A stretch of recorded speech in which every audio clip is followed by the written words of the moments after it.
Hey guys, and welcome back to another Halloween video. Now, before this video even begins, I just wanted to say from the bottom of my heart, thank y'all so much for 1,000 subscribers. This is a huge milestone for me, and I never would have expected my YouTube channel to get to this point, so just thank y'all so much for subscribing and tuning in over the last couple years.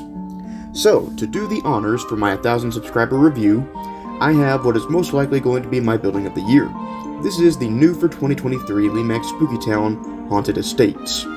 So this building is a Michaels exclusive for this year's lineup, just FYI, and it is also the facade of this year's lineup. Yeah, so last year, Lemax had their very first Spooky Town facade called Raven Hill.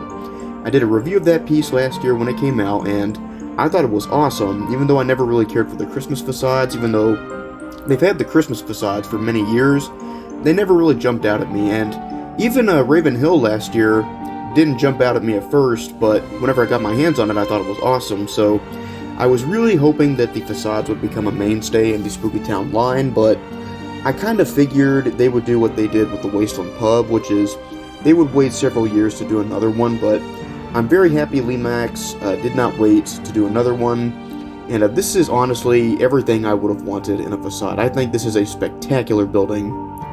So this building kind of combines two of my favorite themes in spooky villaging, which is the trick-or-treat neighborhood scene and also, the traditional haunted house theme, as both of these houses, reflect their respective themes, I think. And this building just oozes classic Halloween and tugs on my heartstrings with all the details on it. So whenever I got this piece, I was really shocked by the lighting on it. Now, whenever I saw the videos and the picture, the online pictures of the when all the Michaels exclusives were announced, I thought this one looked well lit, but I kind of figured that the lighting was going to be a little bit more static. Like, I didn't know that it was going to have all the pulse lighting that this piece actually does have. But there is a lot going on with the lighting here, whether it be the various blinking lights that are around it, and just like the multiple colors. Like, I think this piece just has a great color combination. I love the reds, the oranges, and the purples. This is just a beautifully lit building, and it really makes for a great centerpiece for your facades. And yeah, just really well done, the lighting on it. And to talk about some of the details on this building is jam-packed with detail, like the Raven Hill facade was last year. All of the stuff that's on this piece, whether it be the ghost that's in the window on the house on the left, you've got these skeletons that are on the balcony of the house to the right. I really dig that. I love the Grim Reaper that's on the right house as well, that's also on the balcony. You've also got the trick-or-treaters and the people in costumes by the door handing out the treats.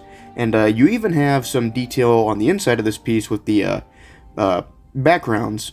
As you can see, both of the houses actually have little background scenes. I think that's a super cool detail. And the paint job is also really good on this piece. It's got some metallic, rustic style finish touches on it, which I think is very cool. And I really dig the trees that are in the background. I think that's also a cool touch. So, something to note on this piece, like all the other facades you can see, this is very much a flat piece when it comes to the width, so it's going to look a little bit different if you were to just put it in like the middle of your village. And it's also, like the other facades, you can actually mount this on a wall if you wanted to, and it's also got the battery pack, which, by the way, like pretty much all the other facades, I think, this does not come with an adapter. It comes with a battery pack. Okay, so talking about the theming on this piece, so obviously, you could put this with the facade that came out last year, but something to note here, this building doesn't have the forced perspective that the facade Raven Hill last year had. Raven Hill last year was kind of like a all-in-one scene, I guess.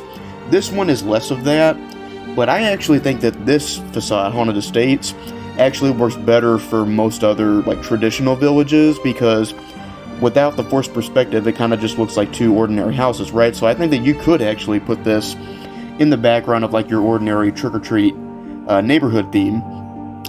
So that's definitely something you could do with this, but you could also use it for a shelf display. I know that facades just in general I think are good for shelf displays, and really there's just a bunch of different things you could do with this piece. You could even have it by itself if you wanted to.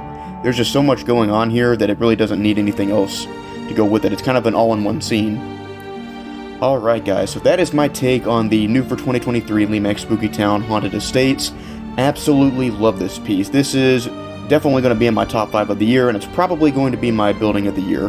Having gotten pretty much all the stuff, or have seen all the stuff this year, this is going to be a very hard one to top. This is just kind of everything that I love about spooky villaging all in one piece, so I'm a big fan of it. Alright guys, so thank y'all for tuning in for another episode. Once again, thank y'all so much for getting me to 1,000 subscribers. That is awesome. I'm looking forward to many more years of spooky villaging content for y'all. And to tease what I'm going to be talking about next time, we are going to be getting a wicked new do. So until then, thank y'all so much for watching, and I'll see you next time.